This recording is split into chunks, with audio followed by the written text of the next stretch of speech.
Hello, mga kamaster, maraming salamat po sa lahat ng tumatangkilik ng. Ang aking asawa ay isang hacker. Paki-follow and subscribe mga master para sa mga susunod pang mga kabanata. Ang aking asawa ay isang hacker. Kabanata 31. Natigilan si Samuel. Hindi ba maaliwalas ang bahay natin? Uuwi na sana ako kung hindi dahil napuyat tayo sa pagre-revise. Eksakto. Walang paraan na ang aming dorm ay mas mahusay kaysa sa aming tahanan. Agad namang tumutol si Spencer. Pero malapit na ang exam ko. Kung mananatili ako doon, makakapag-concentrate ako sa aking pag-aaral tulad ni Stanley. Ginamit ni Nicole ang kanyang pagsusulit bilang isang dahilan upang manatili lamang sa campus. Nang marinig ang mga salita ni Nicole, napangiti si Norris sa kanyang isipan. No wonder this country bumpkin wants to stay on campus, nag-aalala siya sa kanyang akademikong pagganap. Alam ni Gloria na si Nicole ay ambisyoso at masipag, ngunit nag-aatubili siyang pakawalan si Nicole. Nicole, junior year ka pa lang. Maaari kang manatili sa campus kapag ikaw ay nasa iyong senior year. Huwag mong masyadong pilitin ang sarili mo. Kinailangan ni Nicole na bigyan si Gloria ng nakakapanatag ng ngiti nang mapansin niya ang nag-aalalang ekspresyon ni Gloria. Alam ko, Mom. Ngunit binibigyang halaga ng aking guro ang pagsusulit na ito. Natatakot ako na maging subpar ang mga resulta ko, kaya plano kong manatili doon para mag-revise kasama ng mga kaklase ko. Well, kumunat ang noo ni Gloria nang marinig ang paliwanag ni Nicole. Kung nag-aalala ka tungkol sa iyong mga marka, maaari ka pa ring manatili sa bahay. Mapapauwi ko si Stanley at turuan ka. Hindi mo na kailangang manatili sa campus. Kababalik lang ni Nicole, ang kanyang anak. Ni hindi pa talaga sila nakakabonding sa isa't isa. Mami-miss ni Gloria si Nicole kung titira si Nicole sa isang dorm. Masasabi ni Daniel na nahihirapan si Gloria na pakawalan siya, kaya tumango siya. Tama ang nanay mo, Nicole. Kung mananatili ka sa campus, ano ang dapat naming gawin ng nanay mo kapag nami-miss ka namin? Nagsimulang sumama ang loob ni Nicole nang mapagtanto niya kung gaano katapat ang kanyang mga magulang. Maganda ang pakikitungo sa kanya ng kanyang pamilya, kaya hindi niya kayang tanggihan ang kanilang kabaitan ng ganoon katiyak. Kinailangan pa niyang isaalang-alang ang kanilang mga damdamin kapag gumawa siya ng kanyang mga desisyon. Sa pagtingin sa kanyang pamilya na tinatanggihan ang ideya, ngumiti si Steve, naiintriga. Hinawakan niya ang kanyang coffee mug at sinabing, Dad, Mom, hindi ba dapat suportahan mo si Nicole sa pagiging masipag? Si Stanley ay isang mahiyain, paano niya tinuturuan si Nicole? Namula si Stanley sa sinabi ni Steve. Tutor ko sa kanya. Novel drama. Marunong ka rin bang mag-tutor? Hindi ka na ba natatakot sa mga babae? Tumingin si Steve kay Stanley na mapaglarong nanunukso. Si Stanley, na inaasar, ay wala. Hindi ako natatakot kay Nicole. Nagsasabi siya ng totoo. Bagamat ayaw niyang makasama ang mga babae, hindi niya alintana ang paglapit sa kanya ni Nicole. Oh, ngayon ay kakaiba na. Hindi inaasahan ni Steve na ganoon ka-espesyal si Nicole kay Stanley. Pag-isipan mo, lahat ng tao sa bahay na ito ay nagbago mula nang bumalik si Nicole, naisip ni Steve. Pinadalhan niya ng mapanuksong tingin si Nicole at natatalo, sorry, sis. Nauubusan na ako ng idea para matulungan ka. Hindi napigilan ni Nicole na mapabuntong hininga na tila imposible na siyang tumira ngayon sa campus. Isang boses ang nanggaling sa pintuan nang malapit na siyang sumuko. Gusto ni Nicole na manatili sa campus dahil sa kanyang pag-aaral. Hindi ba magandang bagay iyon? Ang pagiging masipag at ambisyoso ang mga katangiang dapat taglayin ng isang tao sa pamilya Riddle. Napatayo si Daniel at ang iba pang miyembro ng pamilya sa gulat nang makita nila si Mr. Riddle Sr. Tay, maaga pa, andito ka na, dugtong ni Daniel sa kanyang isipan, hindi ipinaalam. Kumaway si Mr. Riddle Sr. at sinabing, Mr. Ellison asked me to meet him today, so I plan to send Nicole to school on my way there. Hindi ko ini-expect na maririnig ko kayong lahat na nag-uusap kung dapat ba siyang manatili sa campus pagpasok ko. Gusto mo bang ipadala si Nicole sa school? Gulat na napatingin si Daniel kay Gloria. Gusto ni Mr. Riddle Sr. na personal na ipadala si Nicole sa paaralan. Ito ay isang paggamot na hindi niya ibinigay sa kanyang mga apo. Sa sandaling iyon, nagpalitan ng tingin ang magkapatid, puno ng paghanga ang mga mata. Sa kabilang banda, sisubog na si Norris sa selos. Isang bagay ang pagtrato sa akin ng buong pamilya bilang invisible ngayon, ngunit iba na ang pagtingin ni Lolo kay Nicole pagdating niya. Gusto pa nga niyang paalisan siya ng personal sa paaralan. Nang maisip ni Nora kung paano siya iginiit ni Mr. Riddle Sr., na paalisan siya habang napaka-protective kay Nicole, nagsimulang mag-alab ang mga mata ni Nora sa puot. Pagkatapos, si Mr. Riddle Sr. ay umupo sa kabilang dulo ng mahabang mesa at nagpahayag ng kanyang mga saloobin. I think it's a good idea for Nicole to stay on campus. Huwag makialam sa kanyang mga desisyon. Kunin ang mga katulong na mag-impake ng kanyang mga gamit. Kakausapin ko si Mr. Ellison mamaya. Tuwang-tuwa siya kapag nabalitaan niyang nananatili si Nicole sa campus. Nag-aatubili pa rin si Gloria na manatili ang kanyang anak sa campus, ngunit walang katapusan na kinukunan ni Daniel ang kanyang mga tingin, na hudyat sa kanya na huwag laban kay Mr. Bogtong Sr. Kaya, maaari lamang gawin ni Gloria ang kanyang sarili. Gumaan ang pakiramdam sa pamamagitan ng pag-iisip, ang aking mga anak na lalaki ay mahusay sa kanilang pagganap sa akademiko, kaya hindi dapat maiwan si Nicole. Nang makitang mananatili si Nicole sa campus, nagkatinginan sina Samuel at Spencer habang sila ay nagsasalita ng sabay-sabay. Itay, Mama, huwag kang mag-alala. Kami na ang bahala kay Nicole. Dad, Mom, madalas kong susuriin si Nicole. Nagboluntaryo din si Stanley, na bihira. Dahil sa mga kadahilanang ito, sa wakas ay naging kalmado na si Gloria. Nabawasan ang pag-aalala niya dahil mananatili si Nicole sa campus kasama ang tatlo niyang kapatid. Deal. Kailangan mong alagaan si Nicole sa school. If I ever hear about Nicole being bullied, just watch how I'll deal with you lads when you are home, ani Daniel. Ngumiti si Stanley. Huwag kang mag-alala, tatay. Walang makakalapit kay Nicole ngayong nandyan na tayong tatlo. Sina Samuel at Spencer ay tumango na may affirmative look. Tuwang-tuwa na tumango si Mr. Riddle Sr. habang pinagmamasdan ang pagtitiwala sa kanilang mga magulang. Dahil halos naayos na ang issue, tumingin siya kay Nicole. Nag-almusal ka na ba, Nicole? Gusto mo bang umalis kasama ko? Natagpuan ni Nicole na kaaya-aya si Mr. Riddle Sr. ngayon. Nag-almusal na ako. Ayaw na niyang kumain ng almusal. Isang baso ka lang ng gatas, Nicole. Magdala ka ng ibang makakain. Bumigay si Gloria kay Nicole dahil alam niyang masaya si Nicole. Oo naman. Tuwang-tuwang kumuha si Nicole ng sandwich sa katulong at aalis na sana kasama si Mr. Riddle Sr. Pinagmasdan siya ni Nora at may pagkadismaya na sinabing, hintayin mo ako, Lolo. Gusto ko rin pumasok sa school. Gayunpaman, sinilip ni Mr. Riddle Sr. ang plato ng pagkain sa harap niya at sinabing, hindi mo pa natatapos ang iyong almusal, kaya dapat mong sundan ang iyong kapatid sa paaralan kapag tapos ka ng kumain. Hindi na kailangang sabihin, nais lamang ni Mr. Riddle Sr. na dalhin si Nicole mag-isa. Agad na nagbago ang ekspresyon ni Nora.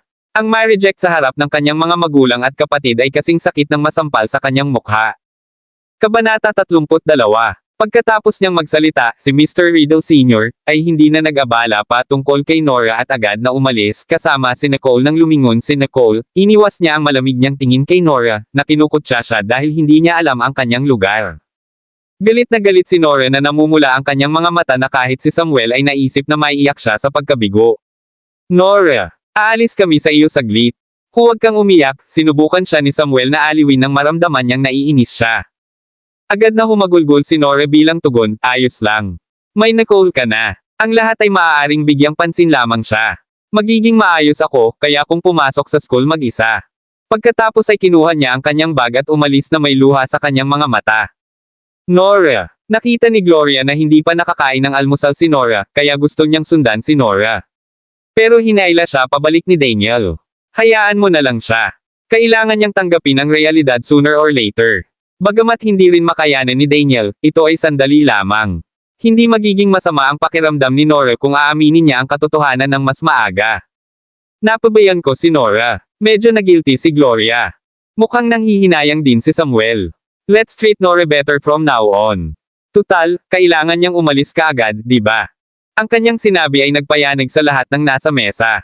Lahat sila ay nawala ng gana, maliban kay Steve, na mukhang hindi nababahala habang makatuwirang sinabi, alam namin na kailangan na niyang umalis. Iyon nga ang dahilan kung bakit hindi natin siya dapat bigyan ng napakaraming alaala. Pagkatapos ng lahat, ang pamilya Riddle ay walang utang sa kanya. Sa paglipas ng mga taon, binigyan siya ng pamilya Riddle ng pinakamagandang buhay na maiisip, kaya hindi siya pinagmalupitin kahit kay Titing. Ang mga salita ni Steve ay nagpahulog sa lahat sa kanilang malalim na pag-iisip. Ang kanyang mga salita ay may katuturan. Sa suporta ni Mr. Riddle Sr., sa wakas ay mananatili na si Nicole sa campus kinabukasan, ayon sa gusto niya. Maaga siyang gumising para mag-impake ng mga bagahe. Sa katunayan, ito ay isang medium-sized na duffel bag lamang. Pinuno niya ito ng kanyang mga damit at pang-araw-araw na pangangailangan. Nang may impake na niya ang lahat ng maingat, sinipa niya ang kanyang bag at dinala ito pababa. Ang kotse ng pamilya Riddle ay naghihintay na sa kanya sa labas ng bahay. Pagbukas ni Nicole ng pinto ay napagtanto niyang nasa sasakyan na si Stanley. Nakangiting bati nito nang makita siya. Ihahatid na kita sa school ngayon dahil nanatili sina Spencer at Samuel sa campus kahapon. Sige, tumanggo si Nicole. Pinakamabuting ihatid ng isang tao sa paaralan dahil ayaw niyang gumawa ng eksena. Sa sandaling iyon, ang bag ni Nicole ay umaakit sa mga mata ni Stanley. Lahat sila ay nanatili sa campus dati, ngunit gaano man kaliit ang kanilang nakaimpake, kailangan pa rin nila ng ilang piraso ng bagahe. Bilang heiress ng Riddle family, nagdala lang si Nicole ng maliit na bagahe at backpack na naging dahilan ng pagkunot ng noo ni Stanley. Iyon lang ba ang dinadala mo, sis? Abala kong magdadala ako ng masyadong maraming bagay. Pagkatapos magsalita, inihagis ni Nicole ang kanyang backpack sa upuan ng kotse at umupo bago magpahinga, novel drama. Nakita ni Stanley na hindi ito gaanong nagsasalita, kaya napalunok siya sa tanong nito. Palihim na lang niyang napansin na iba ang kapatid niya sa ibang babae. Hindi niya gusto ang pagkakaroon ng napakaraming mga dekorasyon at mga bagay na pambabae. Ang ganitong uri ng nakababatang kapatid na babae ay medyo cool, sa anumang dahilan. Panay ang takbo ng sasakyan sa Royal Creek Institute. Nang makarating ito sa gusali ng opisina, bumaba si Nicole sa kotse at nagpaalam kay Stanley bago tumungo sa opisina ni Ms. Emerson para sa ilang mga pamamaraan. Naglakad-lakad siya sa opisina ni Ms. Emerson. Katok na sana siya sa pinto nang nakataas ang kamay, may narinig siyang nagsasalita sa sarkastiko at hindi kaaya-ayang tono. Ms. Emerson, hindi ko inasahan na ganito katuso ang kaedad mo. Binigyan mo ng mga regalo ang direktor, ha? Ngayon ko lang nakita lahat. Ang kahon ng dahon ng tsaa ay malayo sa mura. Marahil ito ay kalahati ng iyong buwan ng sahod. Kahit na gusto mo ang pamagat ng mahusay, na guro, hindi mo dapat ginawa itong masyadong halata. Masasabi ni Nicole na ang boses ay kay Mr. Kennedy. Ibinuka ni Ms. Emerson ang kanyang mga labi sa opisina, nakaramdam ng hiya. Si Mr. Kennedy ay may taga-suporta, kamag-anak siya ng school chairman. Sa isang backer at kanyang seniority, palagi niyang binubuli ang mga bagong guro.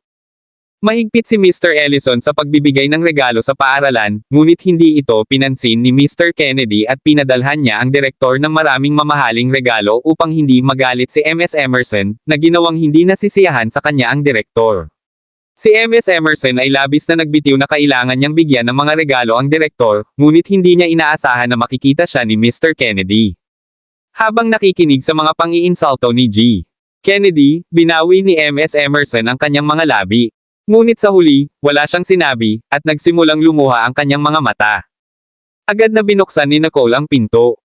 Nakita siya ni Ms. Emerson at agad na iniyuko ang kanyang ulo para pigilan ang kanyang mga luha habang nagmamadaling sinabi, Nicole, you're here to complete the procedure, right?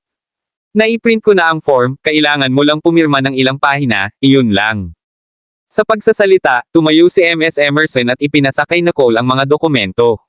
Napataas ang kilay ni Nicole nang marinig ang bahagyang paos na boses ni Ms. Emerson. Gayunpaman, nanatili siyang tahimik at pinirmahan ang mga papeles. Pilit nang umiti si Ms. Emerson kay Nicole at sinabing, ayan, ilagay mo na ang mga gamit mo sa dormitoryo mo ngayon. Sinabi ni Mr. Ellison na maaari kang pumili ng anumang dormitoryo na gusto mo. Walang pakialam na tumango si Nicole at lumingon sa pinto. Sa sandaling iyon, gumawa si Mr. Kennedy ng tsaa habang naglalakad siya palabas na may dalang mug na puno ng mainit na tubig. Makitid ang pintuan, at inaasahan ni Mr. Kennedy na gagawa ng paraan si Nicole para sa kanya. Sa hindi inaasahang pagkakataon, hindi siya nakita ni Nicole at lumabas siya ng pinto. Tumapo ng mainit na tsaa ni Mr. Kennedy sa kanyang katawan sa loob ng ilang segundo, kasama ang kanyang hubad na mga braso at mukha. Arg! Umalangaw-ngaw ang sigaw niya sa opisina. Kabanata 33. Pinagmasdan ni Nicole si Mr. Kennedy na parang kinatay na hayop at malamig na sinabi, paumanhin, hindi kita nakitang naglalakad dito. Hindi mo ako nakita. Nasaan ang mga mata mo? Si Mr. Kennedy ay sumigaw dahil sa kahihiyan, na tila gusto niyang kainin siya ng buhay. Napangiti agad si Nicole. Bagamat isang matamis na ngiti lang ay nagniningning. Ano pa kaya yon? Kailangan ko bang bigyan ka ng mga regalo, Mr. Kennedy? Ano? Natigilan si Mr. Kennedy dahil wala siyang ideya sa sinasabi ni Nicole. Mr. Kennedy, galit na galit ka ngayon. Hindi ba ako dapat magbigay sa iyo ng mga regalo bilang tanda ng paghingi ng tawad? Dahil sa mga salita ni Nicole, naisip ng mga tao sa kanilang paligid si MS Emerson, na pinagalitan lang ni Mr. Kennedy. Alam ng lahat kung paanong ang direktor ng departamento ay palaging nakadikit sa dingding ang likod ni MS Emerson, kaya malamang na wala siyang pagpipilian kundi ang magbigay ng mga regalo sa direktor. Pagkatapos, lahat sila ay nagsimulang tumingin kay MS Emerson na may simpatiya. Naramdaman ni Mr. Kennedy ang ipinahiwatig ni Nicole at nagalit. Pero wala siyang magawa kay Nicole, kaya tumalikod na lang siya at sinigawan si MS Emerson, tingnan mo ang ugali ng estudyanteng tinuturuan mo. Sa sandaling iyon, wala sa mood si Mr. Kennedy na kutsain si MS Emerson. Sa sobrang sakit niya ay kailangan niyang maghanap ng ilang ointment pabalik sa opisina. Ito ang unang pagkakataon ni MS Emerson na makita si Mr. Kennedy na sobrang galit sa isang estudyante. Napatawa siya habang pinagmamasdan ang gusot nitong sarili na tumatakbo palayo na may laman ang mga dahon ng tsaa. Ang lungkot at hinaing na natamo niya sa kanyang pagsigaw ay nawala ng walang bakas. Parang ngayon lang siya tinulungan ni Nicole. Medyo nakonsensya si MS Emerson habang iniisip niya kung paanong hindi niya gusto si Nicole at nag-aatubili na makasama si Nicole sa kanyang klase noong nakaraan. Gayunpaman, tumalikod na si Nicole at lumabas ng opisina, hindi pinansin ang reaksyon ng lahat. Pinagmasdan ni MS Emerson si Nicole na umalis habang nakaramdam siya ng init sa loob. Nang matapos ang klase sa umaga, tumayo si Nicole at naglakad papuntang cafeteria dahil tanghalian na ngayon, novel drama. Hindi niya hinintay sina Bradley at Lulu ngayon. Maaga man siya, hindi niya maiwasang magsalubong ng kilay nang makita ang masikip na cafeteria. Lingid sa kanyang kaalaman, ang pagkunot ng noo sa kanyang maselang mukha ay nakapagbigay sa kanya ng higit na kaakit-akit, na nakakaakit ng maraming lalaki sa paligid niya. Nakaupo si Nore kasama ang kanyang mga kaklase habang tinitingnan siya ni Celia. Narito ang iyong kapatid na babae mula sa kanayunan. Lumingon si Nore at nakita kung gaano kalungkot si Nicole. Hindi niya maiwasang makaramdam ng kaunting selos. Para makuha ang atensyon sa sarili, nilabanan niya ang sama ng loob niya kahapon at kumaway kay Nicole na may ngiti sa labi. Eto, sis. Ang salitang sis ay nabigla sa maraming tao sa isang iglap. Si Nore ba ay tinatawag na si Nicole? Hindi pwede. Balita ko galing sa probinsya ang transfer student, no? Galing din ba siya sa pamilya Riddle? Nang marinig ni Nora ang mga diskusyon tungkol kay Nicole, hindi niya naiwasang mapamura ang kanyang ilong habang mayabang na nakatingin kay Nicole. Kahit gaano pa kagande si Nicole, matatandaan ng lahat na taga-probinsya siya basta't ikukumpara siya kay Nora. Kasunod nito, nang inakala ng lahat na alam nila ang relasyon ni Nora at Nicole, umiwas ng tingin si Nicole na parang hindi niya nakita si Nora. Umupo siya sa bakanting upuan. Natigilan si Nora. Did this country bumpkin just ignore me? Tandang padamdam kudlit. The people around them immediately said, mukhang hindi kilala ni Nicole si Nora. Tuldok-tuldok panipi. Totoo. Napakaganda ni Nicole, samantalang si Nora ay katamtaman lang ang itsura. Paano sila naging magkapatid? Ang mga pananalitang ito ay umabot sa tainga ni Nicole, at nagsimulang mag-init ang mukha niya sa kahihiyan. Di talaga ako kasing ganda ni Nicole. But how can they just ignore the fact that Nicole is a country bumpkin just because she's pretty? Hindi na rin nakatiis si Celia. Huwag mong sayangin ang lakas mo sa pagtawag sa kanya dito. Siya ay isa lamang bumpkin ng bansa. Anong karapatan niyang maupo sa atin? Doon nagsimulang gumaan ang pakiramdam ni Nora. She said pretentiously, nag-aalala lang ako sa kanya. Walang gustong lumapit sa kanya pagkatapos malaman na galing siya sa kanayunan. Habang nagsasalita si Nora, bumukas ang pinto ng cafeteria, at may sumigaw, nandito na si Austin Woods. Lahat ay nagtapon ng kanilang mga damo sa direksyon ni Nicole nang marinig nilang nandito si Austin. Alam nilang lahat kung paano pinahiya ni Nicole si Austin sa cafeteria noong nakaraan, kaya naisip nilang gusto niya itong bayaran ngayon. Kaya naman, nagsimula na silang maglakad palayo na nakalayo kay Nicole. Natakot din ang mga boys na gustong suntukin siya. Tulad ng karamihan, tumakbo sila palayo sa kanya nang marinig nila ang pangalan ni Austin. Hindi nagtagal ay nawala ng laman ang espasyo sa paligid ni Nicole na lalong nagpatingkad sa kanya sa cafeteria. Natuwa si Nora nang makita niya iyon at naisip, ganito dapat tretuhin ang isang bumpkin sa bansa. Dapat lang natretuhin siya ng lahat na parang virus. Nabulabog pa si Nicole tungkol sa paghiling ni Austin sa kanya na maging amo niya noon. Gusto kong makita kung nagsasabi siya ng totoo. Pumasok si Austin sa cafeteria kasama ng daan-daang mga mata ang kanyang mga tagasunod. Matalim ang tingin niya sa cafeteria na para bang may hinahanap. Bigla niyang nakita si Nicole at kumislap ang mga mata niya. Pagkatapos ay humakbang ito papunta sa kanya. Akala ng mga tao ay ipapakita ni Austin kay Nicole kung sino ang amo, kaya inihanda na nila ang kanilang popcorn. Hinihintay din ni Nora na masampal ni Austin ang mukha ni Nicole ng brutal. Gayunpaman, huminto si Austin sa tabi ni Nicole at binati siya, "Hoy, boss." Natigilan ang lahat dahil akala nila ay mali ang narinig niya. Maya-maya, binati rin siya ng mga followers ni Austin, "Hey boss. Nabalitaan naming nasa cafeteria ka, kaya nandito kami para gumawa ng paraan para sa iyo." Sa sandaling iyon, ang lahat ay nagulat. Ang tanging nagawa nila ay titigan si Nicole ng nakatulala. Mali ba ang narinig natin? Tinanggap ba ni Austin si Nicole bilang boss niya? Kabanata 34. Natigilan din si Celia habang nakatulala kay Nora. "Hoy, anong nangyayari dito? Bakit tinawag ni Austin ang bumpkin ng bansang iyon bilang kanyang boss?" Wala din akong idea. Naisip ni Nicole, si Nicole ay nagsasabi ng totoo. Totoo lahat ng sinabi niya. Ang pamilya Woods ay isang makapangyarihan at mayamang pamilya sa Norton, kaya si Austin ang nasa tuktok ng pyramid sa paaralan sa nakalipas na ilang taon. Hindi man lang siya umatras ng lumaban sa magkapatid na Finley. Ngunit ngayon ay yumuko siya sa isang bumpkin ng bansa. Hindi maiwasan ni Nora na maghinala sa tunay na pagkakakilanlan ni Nicole. Nagulat din ang lahat, ngunit nanatiling walang ekspresyon si Nicole. Casual niyang sinulyapan si Austin at ibinalik ang tingin sa mahabang pila sa bintana. Napangiti si Austin nang makita siyang nakatingin sa kanya. "Nagugutom ka siguro, boss. Kukuha ako ng makakain mo." Nagboluntaryo si Austin. Noon ay tuluyang tumingin sa kanya ng diretso si Nicole. Ayos lang. Parang walang pakialam siya. Ngunit tinawag na ni Austin ang kanyang nasasakupan upang kunin ang pinakamahusay na mga tadyang sa cafeteria. Masaya siyang lumapit at pumila para kumuha ng sopas kay Nicole. Hindi siya tinanggihan ni Nicole dahil nakita niya kung gaano siya determinado. Pagkatapos ay lumingon siya para humanap ng upuan at umupo. Sa bagay, hindi naman talaga siya mahilig pumila. Lahat ay parang nakakita ng multo nang maupo si Nicole, nagmamadaling naglakad palayo dala ang kanilang mga plato. Nako, pati si Austin ay tumatawag sa kanyang amo. Gaano siya kalakas? Hindi sila naglakas loob na saktan siya. Nang makita ni Nicole si Austin na pumila ng walang nang-aasar, hindi na ganoon kalamag ang kanyang tingin, novel drama. Si Austin ay isang malupit sa paaralan. Kailan pa siya pumila para sa pagkain? Sa sandaling iyon, si Austin ay pumipilit sa pagitan ng mga tao para kay Nicole. Sa sobrang init pinagpawisan siya na parang baboy. Nang lumingon siya at nakitang bahagyang uminit ang tingin ni Nicole, natuwa siya. Hindi na niya inabala ang pawis niya at nagpatuloy sa pagpila para kumuha ng pagkain ni Nicole. Nakita ng lahat ang kakaibang eksenang ito.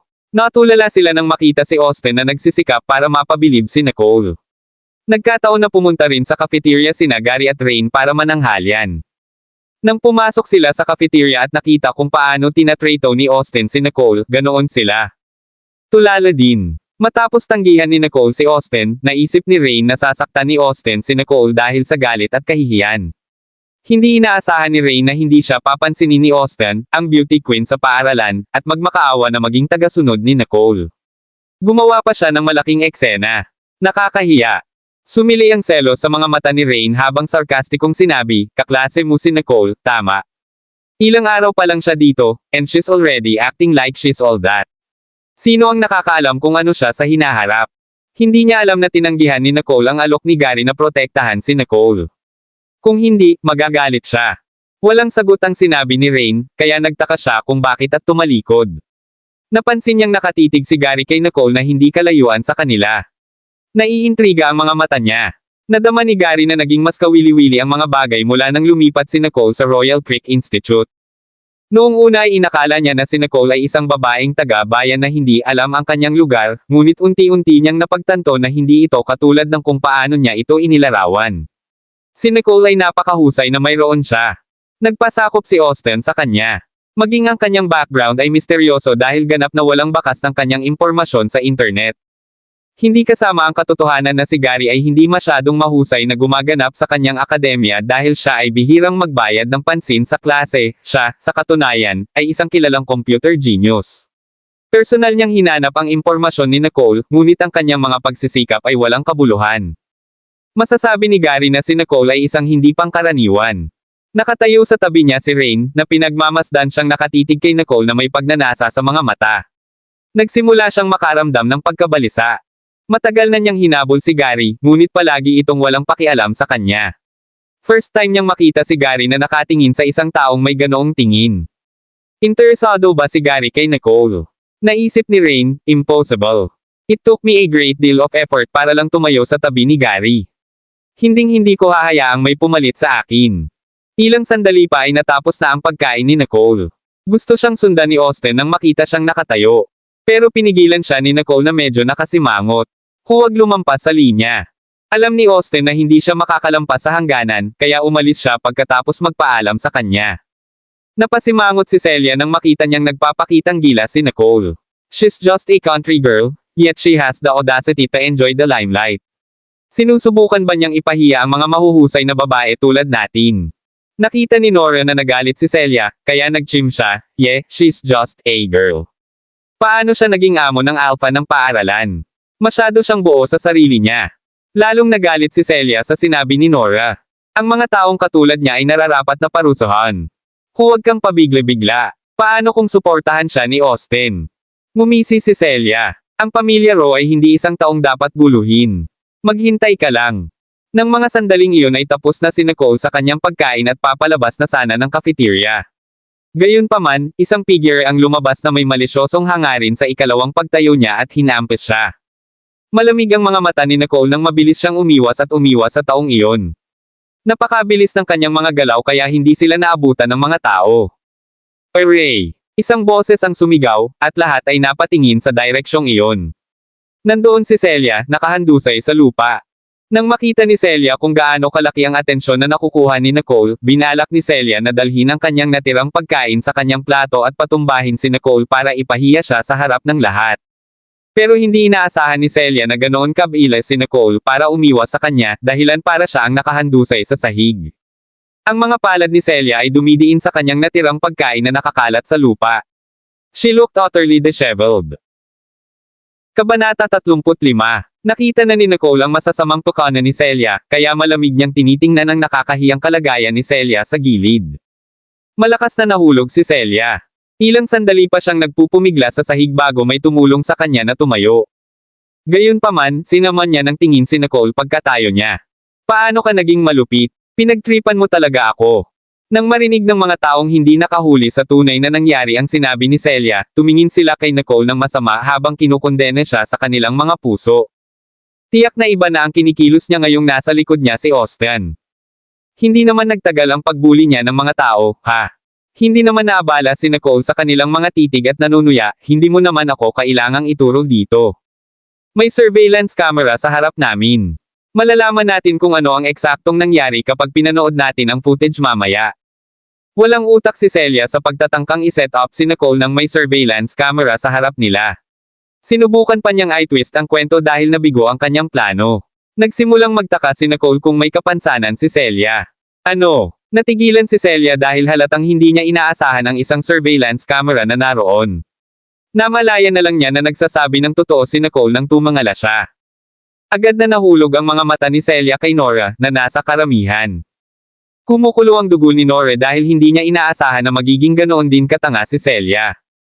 Pero umarte pa rin siya na parang protective kay Celia habang umaakyat ito para tulungan siya. Kumusta ka na? Okay ka lang ba? Syempre hindi ako okay.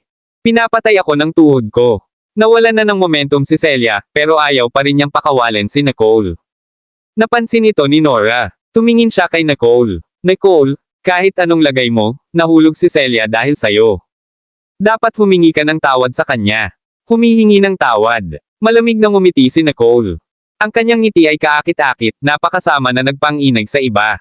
Deserve ba niya ito? Hindi ugali ni Nicole ang humingi ng tawad sa mga tao, lalo pa ang paghingi ng tawad sa isang taong kasing liit at kasuklam-suklam ni Celia. Anong sabi mo? Sa sobrang galit ni Celia ay muntik na niyang suntukin si Nicole. Malalaman natin kung sino ang dapat humingi ng tawad pagkatapos nating suriin ang surveillance camera. Pumunta ka sa Central Control Room kasama ko kung may lakas ka ng loob. Tiningnan ni Nicole si Celia at Nora na may pagkadismaya, puno ng disgusto ang mga mata nito. Nakita ng mga tao kung gaano katatag si Nicole, kaya nagsimula silang tumingin kay Celia ng may pagdududa. Mas lalong nalungkot si Celia sa mga mata ng karamihan. Paano siya pupunta sa Central Control Room? Halatang may ulterior motive siya, kaya siguradong mahuhuli ng surveillance camera ang kanyang kilos sa high definition. Wala siyang choice kundi sumigaw ng may kaba, bakit ako makikinig sa anumang sasabihin mo? Wala akong oras makipaglaro sa'yo. Isa ka lang masamang bansang bumpkin. Sa tingin mo ba may pakialam ako sa paghingi mo ng tawad? Maghihintay kami at tingnan. Sa sobrang inis ni Celia ay sinisigawan niya si Nicole. Ngunit biglang nanlamig ang mga mata ni Nicole. Sino ang tinatawag mong ill-bred? Si Nicole ay walang panghihinayang sa loob niya matapos na mawalay sa kanyang biolohikal na mga magulang sa mahabang panahon. Kaya niyang tiisin ang anumang bagay maliban sa tawaging masama. Walang makakatawag sa kanya ng ganyan. Siyempre naman, hindi nasabi ni Celia ang salitang, ikaw. Pero natahimik na siya dahil sa pagkakatitig ni Nicole. Sa isang segundo, naramdaman niya talaga na papatayin siya ni Nicole kapag ipinagpatuloy niya ang buong pangungusap. Nakakatakot na titig iyon. Hindi napigilan ni Nora na malunok dahil nakita rin niya ang mga mata ni Nicole. Pagkatapos ay nag-ipon siya ng lakas ng loob para mabawasan ang tensyon. Nicole, nawala ng kontrol si Celia sa kanyang mga salita dahil sa sobrang galit niya. Huwag mo siyang pansinin. Aalis ako kasama siya ngayon. Gusto lang ni Nora na makalayo sa bagay na ito sa sandaling iyon, kaya hindi niya inilabas ang Central Control Room. Kabanata 36. Pinanood ng mga tao ang kanilang mga reaksyon, kaya paanong hindi nila alam kung ano ang nangyayari. Ang mga mesa ay lumiko, at ang lahat ay natagpuan si Celia, na nagpunta para sa lana at umuwi na ginupit, lubos na walang kahihiyan. Nakita ni Celia na nakatingin sila sa kanya gamit ang mga mapanuksong mata at may gustong sabihin. Ngunit talagang natakot siya sa titig ni Nicole, kaya nawala na lamang siya ng lakas ng loob. Natigilan lang si Nicole sa pag-alis ng tame time na umalis ang dalawa. Sasampalin sana niya si Celia sa mukha kung hindi dahil sa prinsipyo nito na hindi pumatol sa mga babae. Gayunpaman, malayo pa ang mararating ni Nicole. Kaya baka bawiin niya ito sa hinaharap. Sa sandaling iyon, lumitaw sina Lulo at Bradley nang wala sa oras at kinausap si Nicole, Nicole, ang galing mo. Si Celia ang pinakamapang-akit na babae sa Class A, at talagang kinilig siya ni Nicole sa pagtingin lang sa kanya. Kahit na cool ka, si Celia ay isang napaka-mapaghiganti na tao. Nag-aalalang tumingin si Lulo kay Nicole. Kahit na ang pamilya Rowe ay hindi kapareho ng pamilya ng Riddle o ng pamilyang Woods, sila pa rin ang nangungunang pamilya sa lungsod. Pinahiya lang ni Nicole si Celia, baka makaganti si Celia sa kanya. Nakita ni Nicole si Lulo. Habang nililimas ang kanyang tray ng pagkain, sinabi niya, wala siyang magagawa sa akin, huwag mag-alala. Nakahinga naman ng maluwag si Lulo nang marinig iyon at binigyan ng matamis ng ngiti si Nicole. Okay. Ikaw ang pinakamahusay, Nicole. Pagkatapos nilang kumain ay bumalik na silang tatlo sa klase. Iyon ay klase ni Ms. Emerson sa hapon. Hindi ginawa ni Nicole ang kanyang night revision kagabi, kaya inaasahan niyang si Ms. Emerson ang magsa-lecture sa kanya. Gayunpaman, ninitian lamang siya ni Ms. Emerson nang walang sinabi pa. Naisip ni Nicole ang nangyari kaninang umaga at naunawaan niya na nagpapasalamat si Ms. Emerson sa kanya. Gayunpaman, ginawa niya ito dahil lang sa hindi niya matiis na panoorin si Mr. Kennedy na nananakot ng mga tao. Hindi niya inaasahan na makukuha niya ang gusto ni Ms. Emerson, ngunit hindi rin masama ang pakiramdam. Tahimik na nakinig si Nicole sa klase, na hindi alam na ang video kung saan si Austin ay tumawag sa kanya bilang kanyang amo ay na-upload sa forum ng paaralan. Ang post na iyon ay nakakuha ng libu-libong pakikipag-ugnayan at komento, karamihan sa tinanong nila ang authenticity ng video. Kung tutuusin, kilala si Austin sa hindi pagsusumit sa sinuman. Paano niya kayang haharapin si Nicole, na bumugbog sa kanya noon, ang kanyang amo? Ngunit dahil maraming nakasaksi sa cafeteria noong insidenteng iyon, ang mga nagdududang komento ay agad na kinuha ng mga taong tumatalakay sa background ng pamilya ni Nicole. Kung tutuusin, walang gaanong tao ang makapagbibigay ng ani ni Austin sa San Joto. Gayunpaman, pinuprotektahan ng husto ang online na pagkakakilanlan ni Nicole kaya wala ni isa sa kanila ang nakahukay ng anuman tungkol sa kanya. Ang mga henyo sa computer ng paaralan ay naghinala na si Nicole ay nagmula sa isang malakas na background. Sa sandaling iyon, walang alam si Nicole sa mga drama sa internet. Inayos niya ang kanyang mga gamit pagkatapos ng klase at pupunta na sana siya sa dormitoryo ng Royal Creek Institute para tingnan. Nagkataon, sa campus din nakatira si Bradley. Kaya, nagkasundo silang dalawa na maglakad pabalik, at dadalhin ni Bradley si Nicole sa kanyang dormitoryo. Ang mga senior na estudyante ay nakatira lahat sa Mirstone, at bawat dorm ay may 3 silid. Dahil ang mga mag-aaral na nag-aral sa Royal Creek Institute ay pawang mula sa mga kilalang pamilya sa San Joto, hindi rin sila tatanggihan ng paaralan, kaya ang mga pasilidad sa dorm ay lahat ng pinakamataas na kalidad. Dahan daw ang naglakad si Nicole bitbit ang kanyang bag habang nakikinig kay Bradley na ipinakilala sa kanya ang mga dormitory area. Biglang kumunot ang noo ni Nicole habang naglalakad sila papunta sa isang liblib na lugar. Ang matalas niyang pandama ay nagsasabi sa kanya na may hindi tama sa lugar na iyon. Ngunit nang makita ni Nicole si Bradley na walang pag-iisip na naglalakad pasulong, nagmamadali itong naglakad sa tabi nito. Kung may panganib, si Nicole ang magtitiis. Gaya ng inaasahan, pinalibutan si Nicole ng isang barkada nang dumaan sila sa isang kanto. Ikaw ba si Nicole? Ang pack leader ay mukhang mabangis habang ang kanyang tingin ay naglalakbay mula sa ulo ni Nicole hanggang sa kanyang mga paa. Ako iyon. Agad namang umamin si Nicole nang walang takot. Nicole, nakaramdam ng pananakit ng ulo si Bradley habang iniisip, alam ba ng babaeng ito kung kailan dapat matakot? Hold her down. Tila alam ng pinuno ang tungkol sa kakayahan ni Nicole nang agad niyang nakuha ang dalawa sa kanyang mga alipors para aipin si Nicole. Sa kanya naman, may hawak siyang tungkod na gawa sa kahoy at gagamitin na sana ito para tamaan si Nicole. Kabanata 37. Nang makitang nasa panganib si Nicole, itinulak siya ni Bradley nang hindi niya malay, tumakbo. Pagkatapos, nagngalit siya ng ngipin at sumugod para ipagtanggol si Nicole. Nagkaroon siya ng gana na agawin ang kahoy ng lalaking iyon. Gayunpaman, hindi nakatulong ang kanyang payat at maliit na katawan. Sa halip, pinalipad siya sa isang sipa lamang mula sa kabilang partido. Saan nanggaling ang nerd na ito? Lumabas ka, huwag mong hadlangan ang negosyo ko. Sina Jack, Wayne, at Gary ay nasaksihan ang lahat mula sa malayo. Napabulala si Jack, hindi ba si Cain Fletcher iyon mula sa Norton Institute sa tabi? Hindi ba siya nakatanggap ng pambubugbog kay Gary at humingi ng awa? How dare he appear at our school? Gary, tingnan mo. Ang taong napapaligiran ng mga tauhan ni Cain, hindi ba Nicole iyon? Nakita rin ito ni Gary. Tumingin siya kay Cain na puno ng inis ang mga mata. Ang departamento ng mataas na paaralan ng Royal Creek Institute ay teritoryo ni Gary. Parang hindi sapat na palo ang natanggap ni Cain noon kaya naglakas loob siyang guluhin ang teritoryo ni Gary. Si Wayne naman, bagamat hindi niya nagustuhan si Nicole, ay hindi kailanman pumayag na mangbuli sa mga babae. Nang makitang binubuli siya ni Cain, itinaas ni Wayne ang kanyang manggas, na gustong harapin sila. Gary, babae pa rin si Nicole no matter the circumstances. Ang mga B***star na ito ay walang awa na naglalakas loob na mangbuli ng isang babae. Tayo na at ipakita sa kanila kung ano ang tama o mali. Pero bago pa man magsalita si Gary, napansin niyang malamig na nakatingin si Nicole kay Cain. Isang kislap ng lamig ang sumilay sa mga mata ni Nicole nang makita niyang sinisipa si Bradley.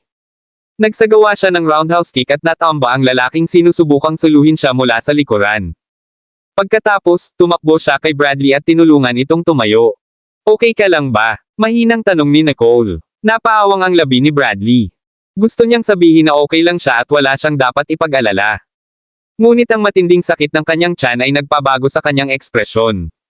Nang makita ni Nicole ang ekspresyon nito, alam niyang may matinding sugat ito. Lumingon siya at sinuntok ng malamig na tingin si Cain. Malalaman ng mga nakakakilala sa kanya na ito ay tanda ng kanyang nagngangalit na galit. Tinitigan ni Nicole si Cain. Sino ka? Bakit ka gumagawa ng eksena dito? Nagyelo ang tono niya. Nakapagtataka, medyo natakot si Cain sa kasalukuyang ekspresyon ni Nicole. Kailanman ay hindi niya naramdaman iyon kapag kaharap ang sinuman maliban kay Gary. Itong babaeng ito ay mag-isa habang ang dami kong kasamang lalaki. Bakit ako matatakot? Tumingin siya kay Nicole at binigyan siya ng masamang ngiti. Binalay mo ang mahalagang anak ng pamilya Rowe, pero naglakas loob kang magtanong kung bakit tayo nandito. Alam mo ba kung sino ang mga tagapagtanggol ni Celia? Ito pala ay ipinakalat ni Celia ang mga hooligan na ito para maghiganti para sa kanya. Ngumisi si Nicole. Oh, iniisip ko kung saan siya nagkaroon ng lakas ng loob na maingay ngayong hapon. Kaya, nakikita kong may gangster siyang umalalay sa kanya. Ang alam ko lang ay nasa ilalim ng teritoryo ni Gary ang departamento ng high school ng Royal Creek Institute. Anong lugar ang mayroon ka rito? Ikaw, noon pa man ay kinasusuklaman ito ni Cain kapag ikinukumpara siya ng mga tao kay Gary. Ang kanyang kasaysayan ng pagpapaluhod habang nakaharap kay Gary ang pinakamalaking kahihiyan sa kanyang buhay. Tumingin siya kay Nicole at nagbuga ng ilang salita sa kanyang nagngangalit ng ngipin, lahat. Singilin. Bigyan mo siya ng magandang bagbog. Naramdaman ni Gary na nasa malapit na hindi ordinaryong tao si Nicole. Nagtaas siya ng kilay at tumayo para pagmasdan ang sitwasyon. Nang makitang nasa panganib si Nicole, gusto ni Wayne na sumugod at tulungan siya, ngunit pinigilan siya ni Jack. Hoy, bakit ka ba nagmamadali? Hindi mo ba nakita na hindi kumikilo si Gary? Sumenya si Jack gamit ang kanyang mga labi. Walang magawa si Wayne. Hanggat hindi gagawin ni Gary ang unang hakbang, hindi siya maglalakas loob na kumilos ng padalos-dalos. Kaya naman, tanging si Nicole na lamang ang kanyang nakikitang nag-aalala. Sa pagtingin sa mga lalaking naghahampas ng kanilang mga batute, hindi kumikibo si Nicole. Utos niya kay Bradley, takbo. Mabilis. Hindi man lang siya nag-abalang lumingon. Nakita ni Bradley ang grupo ng mga tao na papalapit sa kanila na nakatitig, nakaramdam ng takot. Tiniis niya ang sakit at hinayla si Nicole habang tumatakbo habang sumisigaw, Nicole, tanga ka ba? Napakarami nila. Naghihintay ka bang mabugbog sa pamamagitan ng pananatili doon? Kahit gaano kakalakas, hindi mo kayang labanan silang lahat ng mag-isa. Nakita ni Nicole na nangingisay si Bradley sa sakit, ngunit hindi niya nakalimutang kaladkarin siya para makatakas. Naging malalim ang mga mata niya sa emosyon. Binilisan ng mga lalaking nasa likuran nila ang kanilang mga hakbang nang mapansin nilang tumatakas na silang dalawa. Naramdaman ni Bradley na binabagalan niya si Nicole. Nang gusto niyang bitawan ang kamay niya at hilingin na iwan siya, binitawan ni Nicole ang kamay niya at tumalikod, novel drama. Tulala na tumingin sa likod si Bradley. Matapos ihagis ang mga bagahe sa lupa, sumugod si Nicole sa mga tulisan. Bahagya niyang itinagilid ang kanyang ulo at sinenyasan ang mga ito na lumapit sa kanya. Parang kidlat, dumaan siya sa gitna ng gang. Mabilis na itinaas ng mga tulisan ang kanilang mga batute, gustong salakayin si Nicole. Gayunpaman, bago sila kumilos, bawat isa sa kanila ay pinalipad ni Nicole na may isang sipa. Lahat sila ay nakahandusay sa lupa habang nakahawak sa kanilang tiyan, lalo na si Cain. Siya ay siko at sinuntok bago pinadalhan siya ni Nicole ng panghuling flying kick. Ang isang hindi nilinis na hulagan na tulad ni Cain ay hindi tugma sa husay at bilis ni Nicole. Dahil dito, si Cain, na pinalipad sa lupa, ay nahimatay sa lahat ng sakit. Binawi ni Nicole ang kanyang mga paa at tahimik na tumayo doon. Ang tanging nakita niya ay mahihinang mga kalaban na nakahandusay sa lupa. Umihip ang hangin at itinaas ang kanyang mga kandado. Ang kanyang mukha ay nagniningning sa kagandahan at isang heroic charm. Natigilan si Bradley sa tanawing iyon. Ang tagal niyang napagtanto na naghihiganti si Nicole para sa kanya. Hindi lang sina Bradley, Gary at ang dalawang batang lalaki na nakasaksi nito ay natulala rin. Noon pa man ay alam na nila na magaling si Nicole ngunit hindi niya alam na nasa ganitong antas siya. Kaya niyang labanan ang higit sa 10 lalaki ng mag-isa. Kabanata 38. Hindi napigilan ni Wayne na mapasigaw, napaka-up ni Nicole. Tao ba siya? May halo ring nararamdaman sa mga mata ni Jack. He casually asked, Gary, kahit hindi mo matatalo si Nicole, di ba? Hindi nakakagulat na sinabi niyang hindi niya kailangan ang iyong proteksyon. Ganito talaga siya kay Tigas. Wala silang natanggap na tugon mula kay Gary kaya napalingon sila sa kanya. Si Gary, na kadalasang insusiyan, ay natigilan sa kanyang titig kay Nicole. Para siyang natulala. Nagulat si Jack saglit. Tapos, tinukso niya si Gary. Gary, nabighani ka ba sa kanya? Noon lang natauhan si Gary. Bagamat narinig niya ang sinabi ni Jack, hindi siya nag-abalang pabulaanan ito. Parang hindi na kailangan ni Nicole ang tulong niya. Sa pag-iisip nito, ang mga mata ni Gary ay may bahid ng ambivalence. Lumingon siya at nagsalita sa kanilang dalawa, let's go. Hindi napansin ni Nicole ang pag-alis nilang tatlo. Nakatingin siya sa mga tao na nakakunot ang noo. Yung mga batang ito ay napaka-incompetent. Mas mababa sila sa mga robot na sundalong sinanay ko, pero may kakayahan silang mangbuli sa iba. Tumigil si Nicole sa pag-iisip tungkol dito. Pumunta siya sa gilid para kunin ang bag niya sa kabinuhat si Bradley na gulat pa rin. Ipapadala niya sana siya sa ospital. Pagkatapos ng kaguluhan sa araw na iyon, wala sa mood si Nicole na manood ng dorm. Binalak niyang bumalik sa tirahan ng pamilya Riddle sa halip. Inilabas niya ang kanyang telepono at tinawagan ang driver ng pamilya Riddle para ipadala sila sa ospital. Ay nalalayan pa rin ni Nicole si Bradley. Nang makarating na sila sa pasukan ng paaralan ay nakahinga na siya. Nahihirapan siyang magsalita, Nicole, salamat sa paghihiganti mo sa akin. Pero ang galing mo talaga. Walang sino man sa kanila ang makakatalo sa iyo. Parang excited si Bradley habang nagsasalita. Ngumiti nang walang pakialam si Nicole. Nagdusa si Bradley dahil sa kanya, kaya hindi niya hahayaang mawala ng saysay ang paghihirap nito. Habang nag-uusap ang dalawa, dumating ang driver. Nagulat siya nang makitang si Nicole ay mukhang malabo, ngunit hindi siya nagkomento o nagtanong tungkol dito. Sa halip, ipinadala niya sila sa pinakamagandang ospital sa San Joto. Sa panahon ng konsultasyon, si Bradley ay napaka-reserved dahil hindi pa siya nakapunta sa naturang top-tier na ospital. Sa kabilang banda, walang ekspresyon si Nicole. Ang gusto lang niya ay makarecover si Bradley sa lalong madaling panahon.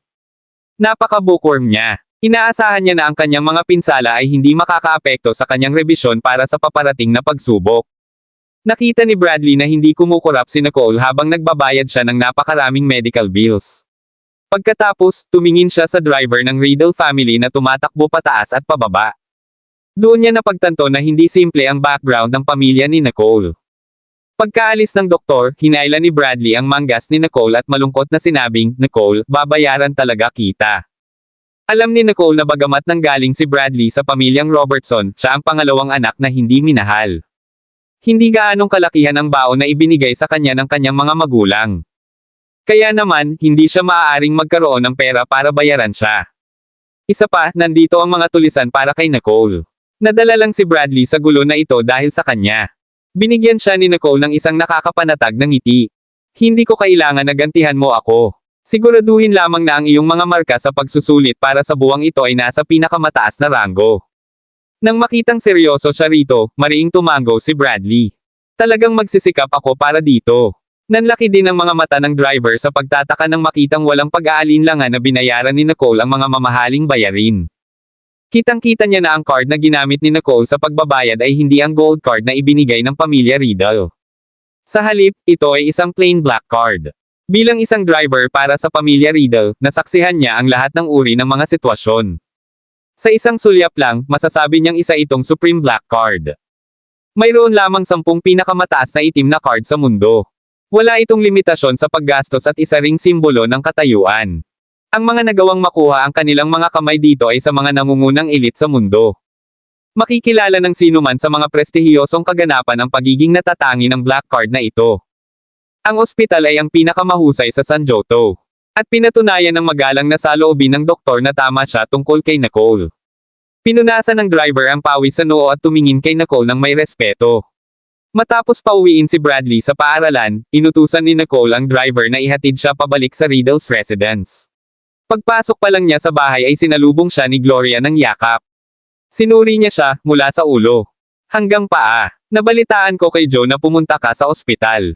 Nasaktan ka ba, tingnan ko?" Kinakabahan ding tinitigan siya ni Daniel. Ang isang lalaking tulad niya ay hindi marunong mag-alala ng mga salita, ngunit ang ekspresyon ng kanyang mukha ang nagsabi ng lahat. Sa pagtingin sa kung gaano nagmamalasakit ang lahat sa kanya, naramdaman ni Nicole ang init sa loob niya. Sumagot siya sa mahinang boses, "Okay lang ako. Nasaktan ang kaklase ko, kaya dinala ko siya sa ospital. Wala kayong dapat ipag-alala." Napagtanto ang kanilang kaina-hinala na ekspresyon, hindi niya maiwasang maipaliwanag ng maikli ang buong sitwasyon sa kanila. Noon lang nagpakawala si Gloria. Lumingon siya at tumingin sa kanyang mga anak na nakahilera sa dingding. Halata namang sumugod si Stanley. Hindi nalinis ang kwelyo niya. Si Spencer at Samuel ay parang ngayon lang nakatanggap ng pasaway. Napayuko ang kanilang mga ulo habang naglakas loob na hindi magsalita. Napansin ni Samuel na nakabalik na si Nicole, binigyan siya nito ng bahagyang kindat. Akala ni Nicole nakakatuwa. Nakita niya si Gloria na malapit na namang magalit kaya hinailan niya ang mga braso ni Utopieiju. "Nagugutom ako." Nang mabalitaan ni Gloria na nagugutom ang kanyang anak, hindi na siya nag-abalang pag-alitan ang kanyang mga anak. Sa halip, mabilis niyang inutusan ang kusina para maghanda ng pagkain. Ngumiti si Samuel kay Nicole, puno ng pasasalamat. Buong araw siyang nakikinig sa hinaing ni Gloria. Hindi niya kinaya ang isa pa. Ngunit nang makita ang walang ekspresyong kapatid na babae, muli siyang nakaramdam ng guilt. Nabigo silang protektahan muli ang sarili nilang nakababatang kapatid na babae mula sa mga bully. Sa pag-iisip nito, hinawakan niya ang mga kamay ni Nicole. "Nicole, kasalanan ko kung hindi kita inalagaan. Kapag may pagkakataon ako, sisiguraduhin kong pupunta ako sa Norton Institute at ipaghiganti ka," sabi ni Samuel. Kabanata 39. Tumango naman sina Spencer at Stanley na seryoso ang mukha. Ang pag-iisip na si Cain ay nagdulot ng kaguluhan sa Royal Creek Institute ay nagalit sa kanila. Sa kabutihang palad, si Nicole ay may sapat na kasanayan upang makatakas mula sa kanila. Maikli lang ang paliwanag ni Nicole, kaya kalaunan ay naisip nila na kailangang dumaan sina Nicole at Bradley sa maraming hadlang para makatakas. Sa pagtingin sa kanila, hindi mapigilan ni Nicole na mapangiti. Natouch siya sa kanila. Sa sandaling iyon, inihain ang pagkain. Tumingin si Gloria kay Nicole. Siguro naubos mo na lahat ng lakas mo. Di ba sabi mo nagugutom ka? Bilisan mo, kumain ka, malumanay niyang sabi. Tumanggaw si Nicole at dinampot ang kanyang kutsara para tulungan ang sarili sa pinasingaw na isda sa kanyang harapan. Pagkakita nito, natawa si Gloria at kinausap si Daniel, katulad mo rin si Nicole. Mahilig din siya sa isda. Tumingin sa kanya si Daniel at ngumiti. Kaya lang, lahat ay masayang nakaupo sa paligid ng mesa para kumain bilang isang malaking pamilya. Sa nakalipas na 2 araw, nakikipag-hangout si Nore kay Celia at ang natitira ay may palusot na galit. Hindi pa siya kumakain ng hapunan sa bahay. Bagamat nag-aalala si Gloria, hindi niya matiis na magsalita ng marami sa telepono. Kaya lang, paalalahanan lang siya na umuwi ng mas maaga. Gayunpaman, napag-alaman na ang kawalan ni Nora ay nagsama-sama ng pamilya. Dahil si Nicole ay mananatili sa paaralan mula kinabukasan, naghanda si Gloria ng masarap na handaan. Pinakagusto ni Samuel ang steak ni Gloria. Sa araw na iyon, isang piraso ng black pepper steak ang inilagay sa kanyang harapan. Masaya niyang nilamon iyon, at napuno ng mantsa ng sarsa ang mukha niya. Si Spencer, na nakaupo sa tabi ni Samuel, ay pinagmamasdan siyang kumakain ng magulo. Naiinis niyang sinabi, tingnan mo, kumakain na parang lobo. Huwag mong sabihin sa iba na kapatid kita. Tinitigan siya ni Samuel ng hindi pagsang-ayon. Ngunit napuno ng steak ang kanyang bibig na hindi niya mapabulaanan ng maayos si Spencer. Ang tanging naisagot niya ay, Ma'am, don't want you ma'am be my ma'am Eitmer. Sinusubukan niyang sabihin, ayokong maging kapatid ka rin. Natuwa ang lahat sa sagot niya at nagtawanan. Ang pamilya Riddle ay nagkaroon ng magandang oras sa hapunan, novel drama. Pagkatapos kumain ay bumalik si Nicole sa kanyang kwarto at kinuha ang laptop sa kanyang bag. Siya ay nag-install at nagpatakbo ng programa sa paglilinis sa loob ng 1 araw at 1 gabi. Dapat ay sapat na upang alisin ang lahat ng mga tracking code. Binuksan ni Nicole ang laptop at ipinagpatuloy ang kanyang misyon. Nagpatakbo siya ng sarili niyang programa sa pagsubaybay, at ito ay isang tagumpay. Nakikita niya ang mga account ng kumpanya. Gaya ng inaasahan, maraming issue sa mga account ng kumpanyang ito. Karamihan ay mga depisit na dulot ng katiwalian. Nang tingnan ang mga numerong iyon sa pula, mabilis na natapos ni Nicole ang kanyang misyon at hinintay ang kabilang partido na ilipat sa kanya ang pera. Sa sandaling isinumite niya ang kanyang gawain, nakatanggap siya ng notification sa kanyang telepono sa susunod na ilang segundo. Itinaas ni Nicole ang kanyang mga kilay, iniisip kung sinusubaybayan nila ang kanyang pag-unlad dahil maaari silang tumugon sa napakaikling panahon. Sa pag-iisip nito, naramdaman ni Nicole ang panginginig. Mabilis na dumaloy ang kanyang mga daliri sa kanyang keyboard. Gusto niyang imbestigahan ang background ng kumpanyang nagbigay sa kanya ng gawaing tinatitigan ni Nicole ang mga pahina sa kanyang computer. Gaya ng inaasahan, isa lang itong dummy corporation.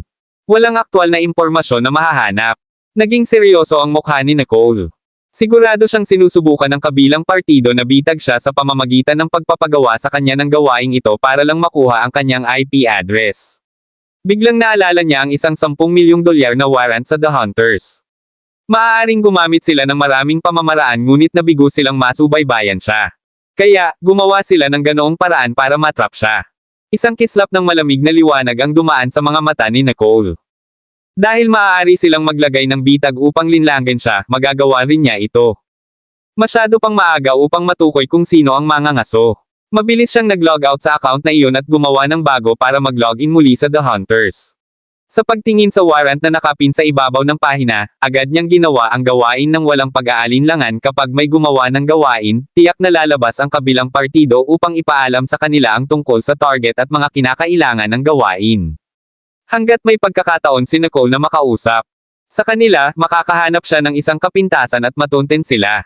After a minute, nakatanggap si Nicole ng message mula sa kanila.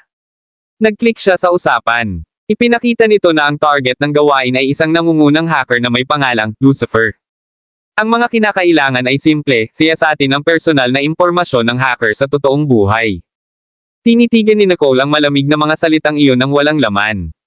Bahagyang kumunat ang noo niya, nag-type ng ilang salita, at pinindot ang send. May lead ka pa ba? Mahirap para sa akin na magpatuloy sa kaunting impormasyon. Agad na sumagot ang kabilang partido, paumanhin, wala akong impormasyong kailangan mo. Tiningnan ni Nicole ang pangungusap na ito at nag-isip sandali, kung gayon, ano ang deadline? Ang parehong tugon ay dumating na may parehong bilis. Nascan gamit ang cam scanner sa puntong iyon, agad na naunawaan ni Nicole na ito ay isang tugon ng system. Hindi siya nakikipag-usap sa isang aktwal na tao. Ito ay ganap na nagtanggal ng anumang posibilidad para sa kanya na malaman ang IP address ng kabilang partido. Sa pagharap sa isang tuso at maingat na kalaban, napasimangot si Nicole.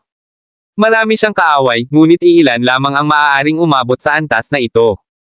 Tinakbo niya ang ilang posibleng pangalan sa kanyang isipan ngunit inalis ang mga ito.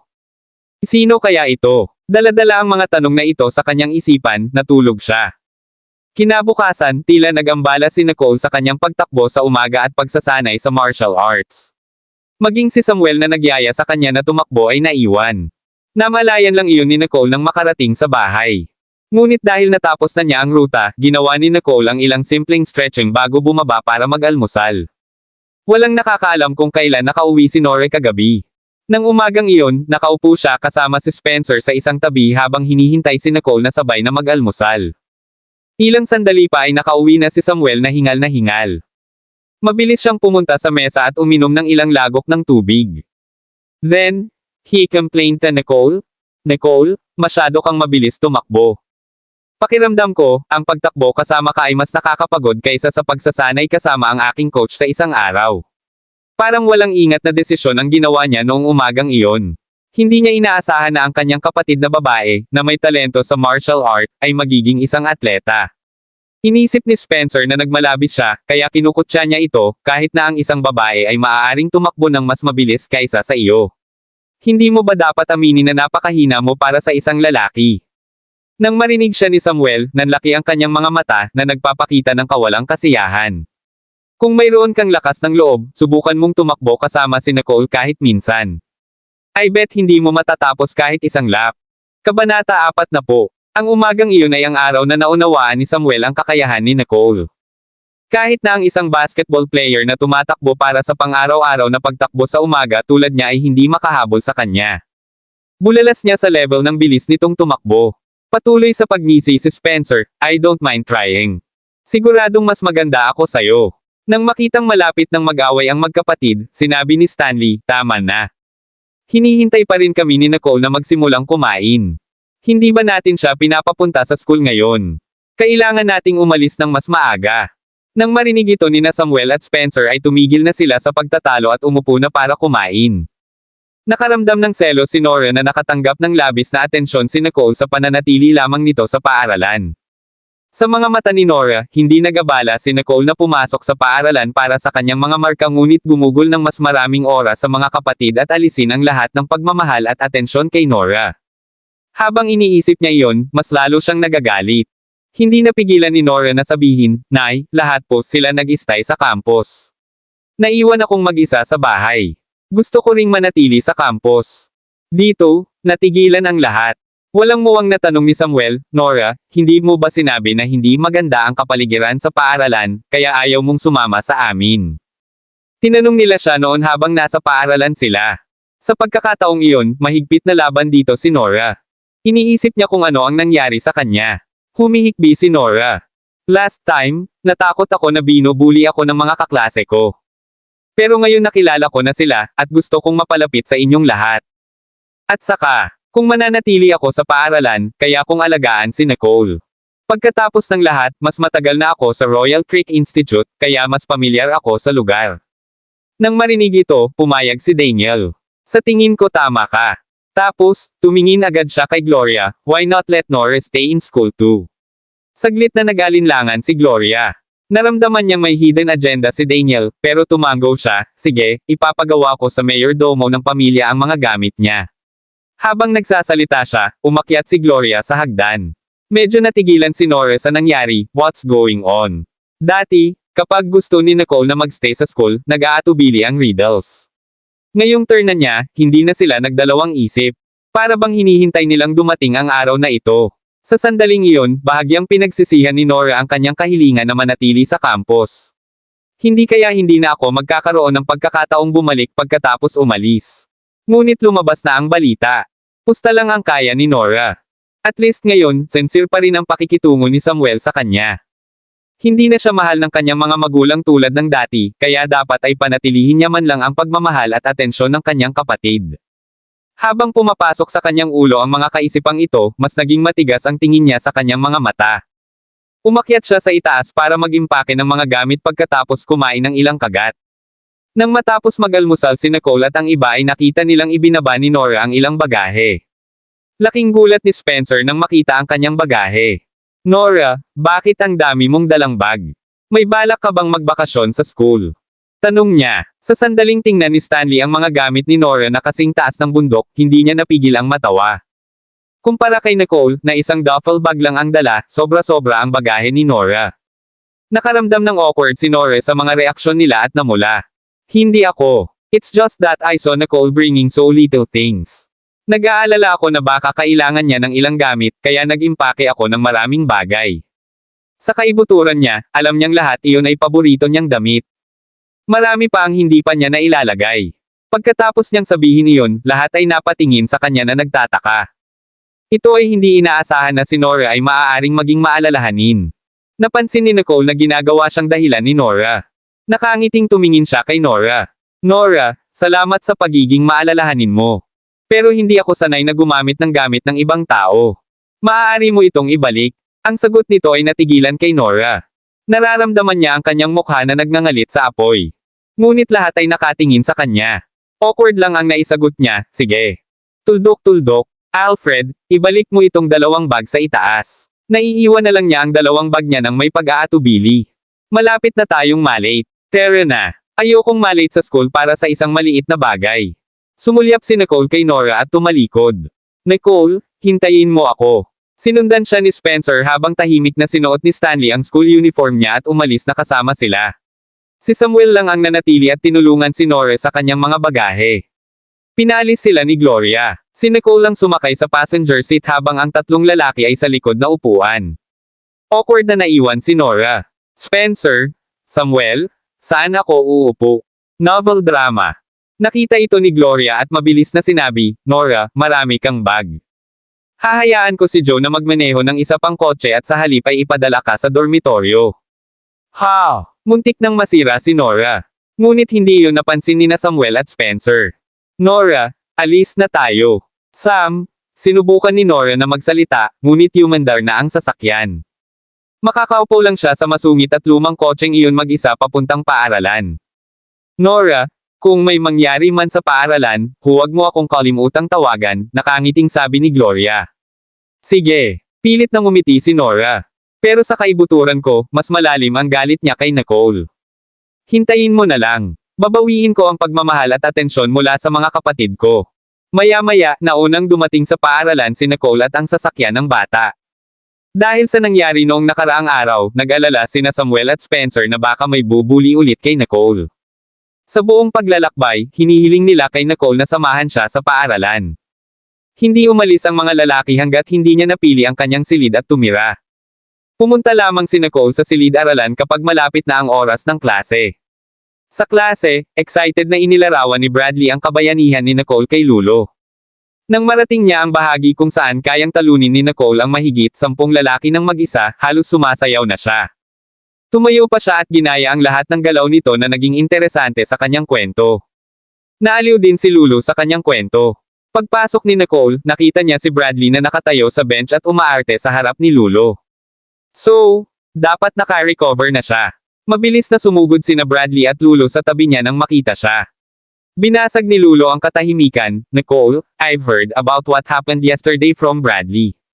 Paano mo ito nagawa? Isa lang ang nakita kong nakikipaglaban sa 12-12 ng tao sa mga pelikula. Dagdag pa ni Bradley, I wasn't lying. Talagang natalo silang lahat ni Nicole mag-isa. Lalo na si Cain, nabugbog siya ng husto kaya hindi na siya makatayo. Huwag mo nang banggitin ang kahihiyan.